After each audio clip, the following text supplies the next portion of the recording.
আসসালামু আলাইকুম। Technique easy এডুকেশনের পক্ষ থেকে আপনাদের সবাইকে স্বাগতম জানাচ্ছি। প্রিয় শিক্ষার্থীরা, সিলেট বোর্ড ২০২০ সালে আসা এই সৃজনশীল প্রশ্নটা আমরা এখন সমাধান করব।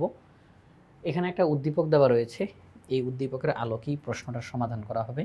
উদ্দীপকে বলা হলো f of x equal to 2x plus 3 divided by x minus 2, এটি একটি ফাংশন।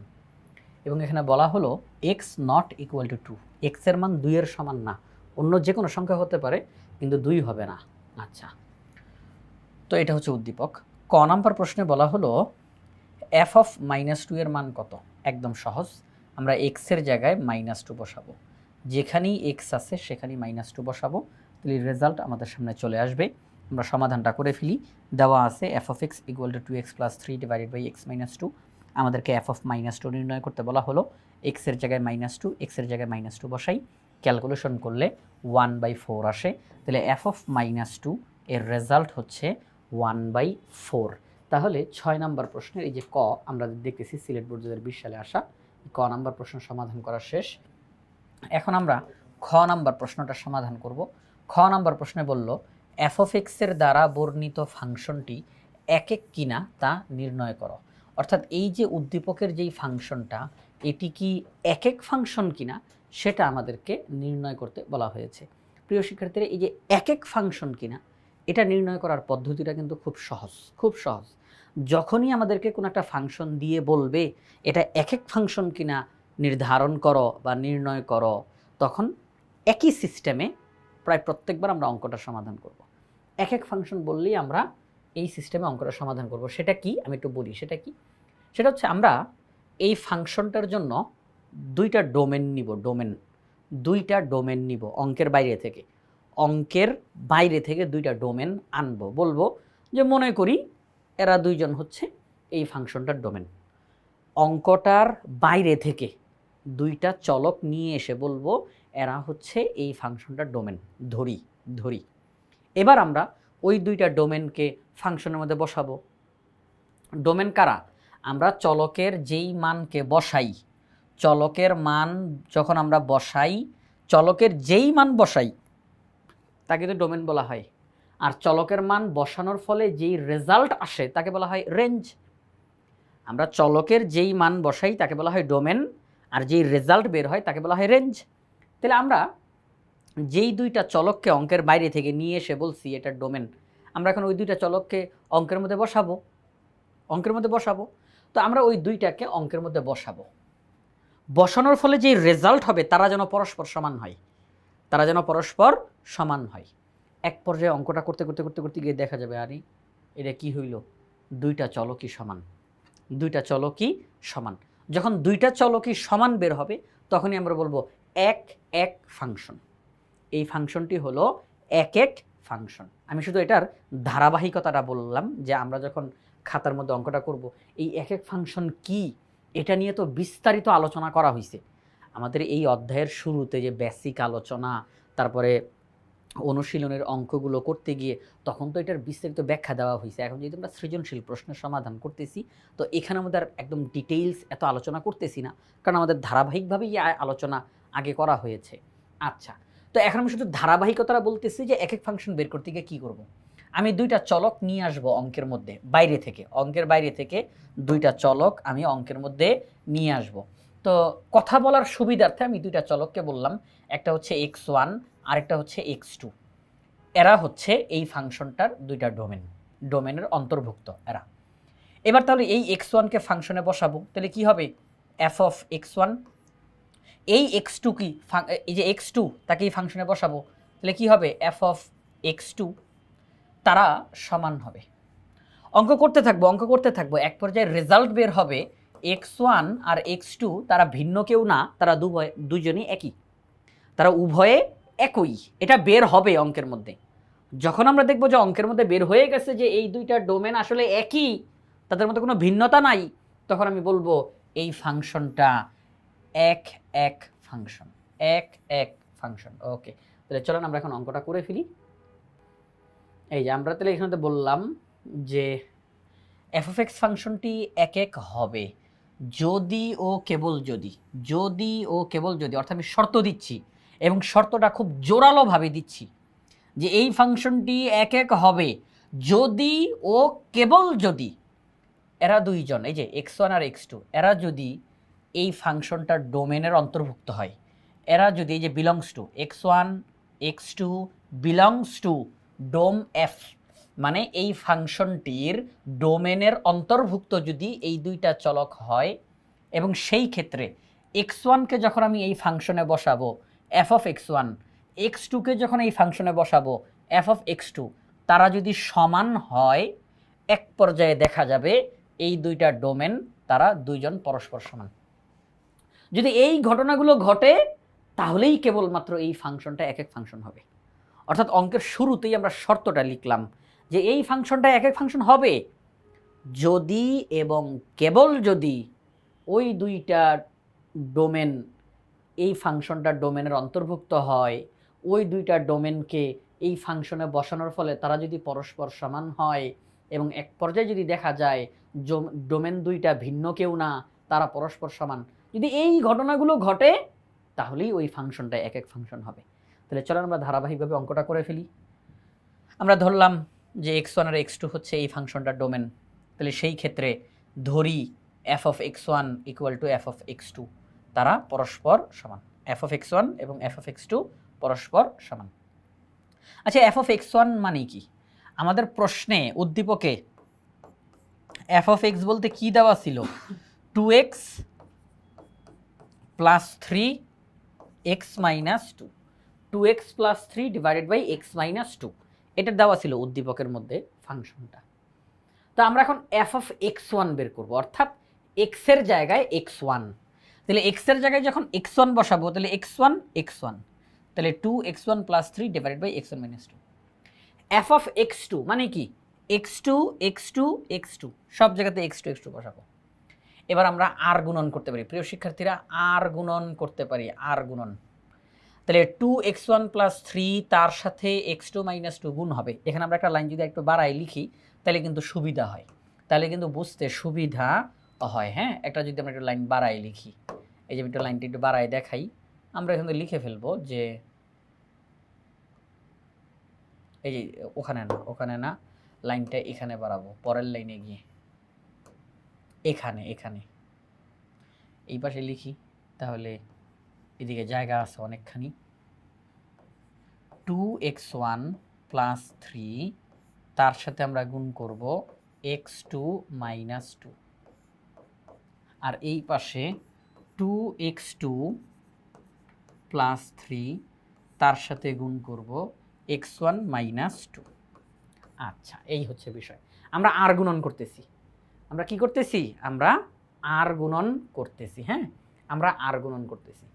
2x1 প্লাস 3 তার সাথে x2 মাইনাস 2 গুণ হবে, 2x2 প্লাস 3 এর সাথে x1 মাইনাস 2 গুণ হবে। তাহলে চলো আমরা এখন গুণটা করে ফেলি। এই x2 দিয়ে এটাকে গুণ করেন, 2x1 x2, মানে আমি যদি এইভাবে করে যদি বলি 2x1 দিয়ে এই ব্র্যাকেটটাকে গুণ করেন, 2x1 দিয়ে x2কে গুণ করেন, 2x1 x2, 2x1 দিয়ে যে 2কে গুণ করেন, তাহলে কি হবে? 2 দুগুণে 4, 4x1। ওকে, প্লাসে মাইনাসে মাইনাস। এরপরে কি করব? এরপরে এই 3 দ্বারা পুরাটাকে গুণ করেন, 3x2 মাইনাস 3 দুগুণে 6। ওকে, এই যে গুণ করা শেষ। এবার ওই সাইডে যাই, 2x2 দিয়ে গুণ করেন, তাহলে 2x2 দিয়ে গুণ করলে 2x2 x1, এই যে লিখলাম, 2 দুগুণে 4, তাহলে মাইনাস 4x2, মাইনাস 4x2, এই যে মাইনাস 4x2। এবার 3 দিয়ে গুণ করেন, 3x1, 3 দিয়ে গুণ করেন, প্লাসে মাইনাসে মাইনাস, 3 দুগুণে 6। ওকে, গুণ করা শেষ। আপনি একটা লাইন বাড়াই লিখেন, তাহলে আপনাদের লিখতে সুবিধা হবে। এই যে এটার পরে এই লাইনটা লিখে ফেলেন, তাহলে লিখতে সুবিধা হবে। এখন যেই বিষয়টা, এই যে আমরা গুণ করলাম, তো একই রকমের জিনিস যারা তাদেরকে আমরা অঙ্ক থেকে বাদ দিয়ে ফেলতে পারি। দেখেন, প্লাস 2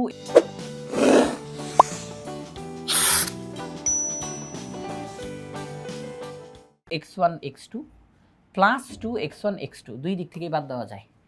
একই পরিমাণ জিনিস, একই চিহ্ন, একই পরিমাণ জিনিস উভয় পক্ষ থেকে বাদ দিয়ে দেওয়া যায়, এতে অঙ্কের কোনো ক্ষতি হয় না। তাহলে 2x1 x2 2x1 x2 দুই পক্ষ থেকেই বাদ। -6 দুই পক্ষ থেকেই বাদ। তাহলে থাকলো কি থাকলো -4x1 প্লাস 3x2। এটা থাকলো আর এই পাশে কি থাকলো প্লাস 3x1 মাইনাস 4x2। এখন একই রকমের জিনিস যারা তাদেরকে একদিকে নিয়ে আসি, এই যে এরা অবশিষ্ট আছে একই রকমের জিনিসকে একদিকে নিয়ে আসি। এই যে x1, এই যে দেখেন x1, তাহলে -4x1 থাকলো, প্লাস 3x1কে এই পাশে নিয়ে আসলে -3x1, x1কে এক পাশে নিয়ে আসলাম। এবার ওই পাশে যাই -4x2 আর প্লাস 3x2কে ওই সাইডে নিয়ে গেলে -3x2। ওকে, একই রকমের জিনিসগুলোকে এক পাশে নিয়ে আসলাম। -4x1 -3x1 একসাথে করলে -7x1, -4x2 -3x2 একসাথে করলে -7x2। দুই পক্ষ থেকেই -7কে বাদ দিয়ে দেওয়া যায়। তাহলে থাকলো কি x1 = x2। বের হয়েছে। তাহলে ওই যে অঙ্কের শুরুতে শর্ত দেওয়া হয়েছিল, কি শর্ত? এই ফাংশনটি এক ফাংশন হবে যদি এবং কেবল যদি এরা দুইজন এই ফাংশনটার ডোমেনের অন্তর্ভুক্ত হয়, এদেরকে ফাংশনের মধ্যে বসানোর ফলে এই দুইটা ফাংশন যদি সমান হয় এবং সেখান থেকে ওই দুইটা ডোমেন তারা যদি দেখা যায় পরস্পর সমান, তাহলেই এটা এক ফাংশন হবে। আমরা দেখলাম যে হ্যাঁ, সব কিছুর শেষে গিয়ে তারা দুইজন পরস্পর সমান হয়েছে, তাহলে এই ফাংশনটা এক ফাংশন। বাস, তাহলে আমাদের খ নাম্বার প্রশ্নটা সমাধান করা হয়ে গেল। আমাদেরকে প্রশ্নে বলছিল যে f(x) এর দ্বারা বর্ণিত ফাংশনটি এক কিনা তা নির্ণয় করো। আমরা বের করলাম যে হ্যাঁ, এটি এক ফাংশন। ঠিক আছে, এটি এক ফাংশন। আচ্ছা, এবার চলেন গ নাম্বার প্রশ্নে চলে যাই।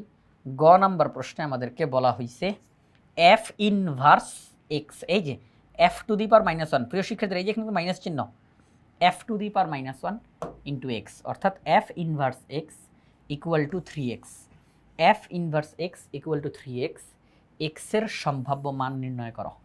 x এর মান কত হবে বের করো। আচ্ছা, তো f ইনভার্স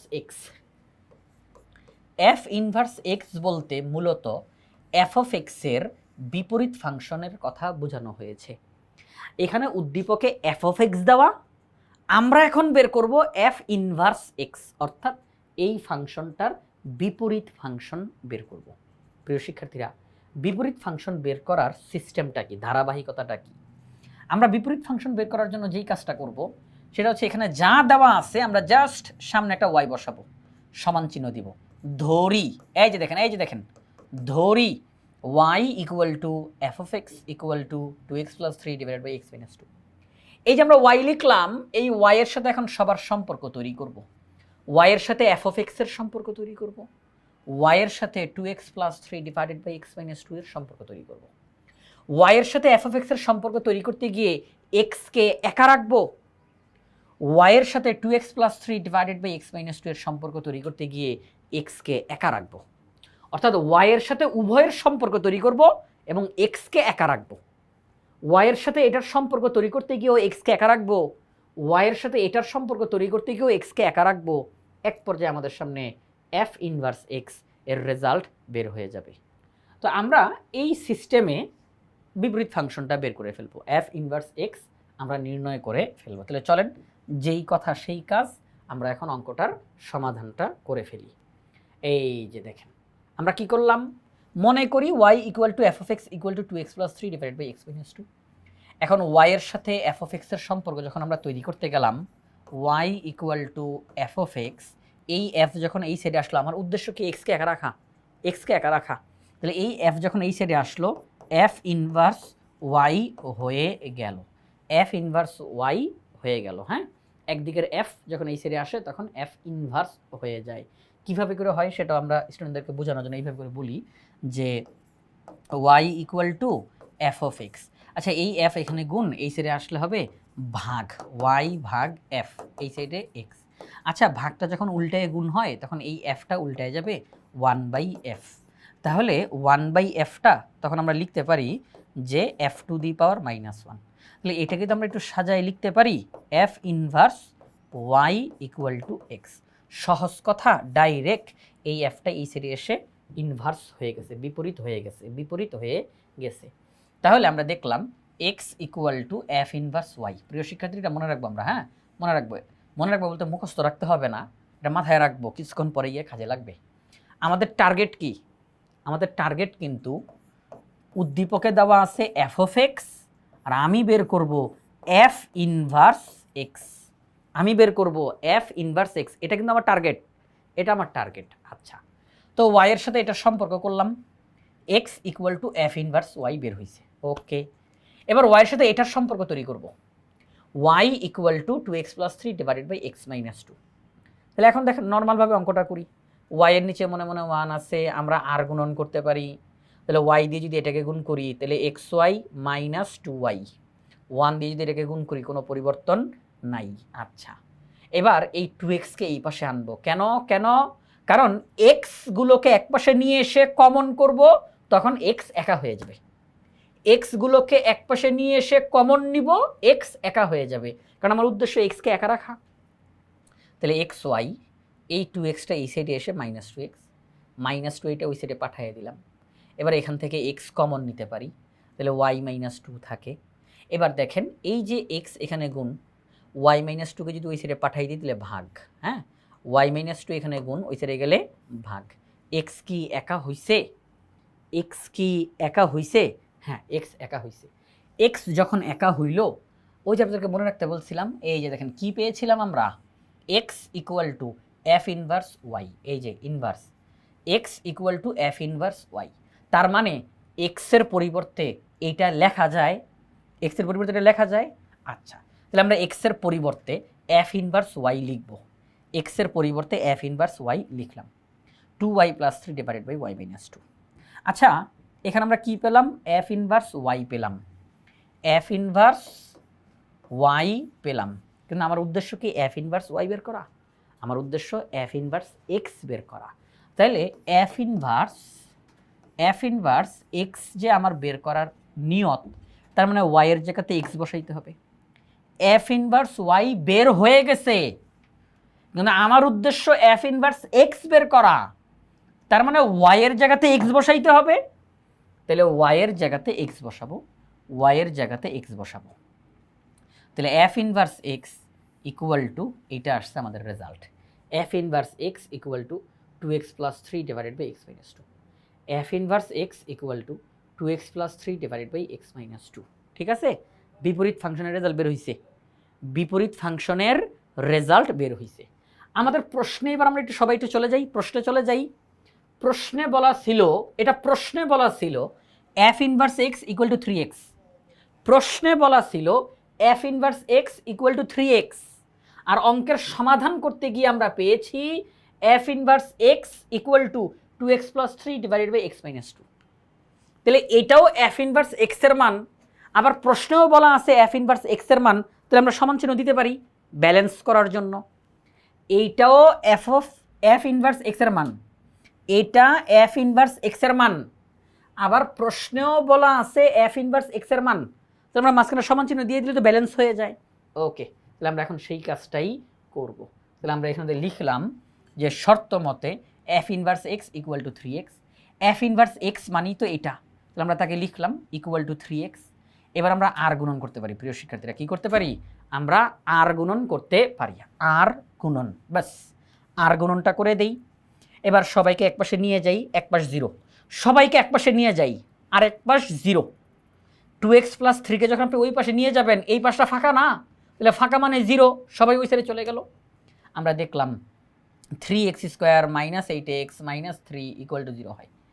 মিডল টার্ম করা যায়, মিডল টার্ম করার পরে এই দুইটা উৎপাদক বের হয়। প্রিয় শিক্ষার্থীরা, এই দুইটা উৎপাদক আমাদের সামনে আসে, x - 3 × 3x + 1 = 0, এই দুইটা উৎপাদক আমাদের সামনে আসে। আমরা এখন বলতে পারি হয় অথবা, তাহলে হয় x - 3 = 0, তাহলে x এর মান 3, অথবা 3x + 1 = 0, x এর মান -1/3। আমি একটু দেখাই দিই, x - 3 = 0, তাহলে x এর মান 3, আবার 3x + 1 = 0, 3x = -1, x = -1/3। তাহলে x এর দুইটা মান বের হইছে, এক্সের মান 3, এক্সের মান -1/3। তাহলে আমাদের কাছে তারা এক্সের মান দিতে জানতে চাইছিল যে এক্সের সম্ভাব্য মান বের করো। এক্সের সম্ভাব্য মান আমাদের সামনে চলে আসলো। একটা হচ্ছে 3, একটা হচ্ছে -1/3। তো প্রিয় শিক্ষার্থীরা, সিলেট বোর্ড 2020 সালে আসা এই সৃজনশীল প্রশ্নটা আমরা বাংলাদেশের সর্বপ্রথম পূর্ণাঙ্গ ডিজিটাল সহায়ক বই ইজি হায়ার ম্যাথ বই থেকে সমাধান করলাম। ইজি হায়ার ম্যাথ বইয়ে প্রত্যেকটা টপিক্সের সমাধান করে দিয়ে সেগুলোর ভিডিও ধারণ করা আছে। কিউআর কোড দেওয়া থাকবে, শিক্ষার্থীরা যখন অনুশীলন করতে যাবে পাশে থাকা কিউআর কোড স্ক্যান করার সাথে সাথে ওই নির্দিষ্ট টপিক্সের সমাধানের ভিডিও দেখতে পাবে। এটা শিক্ষার্থীদের জন্য অনেক বেশি উপকারী হবে। তাই আশা করব আপনারা সবাই ইজি হায়ার ম্যাথ বইটি সংগ্রহ করে ফেলবেন ইনশাআল্লাহ।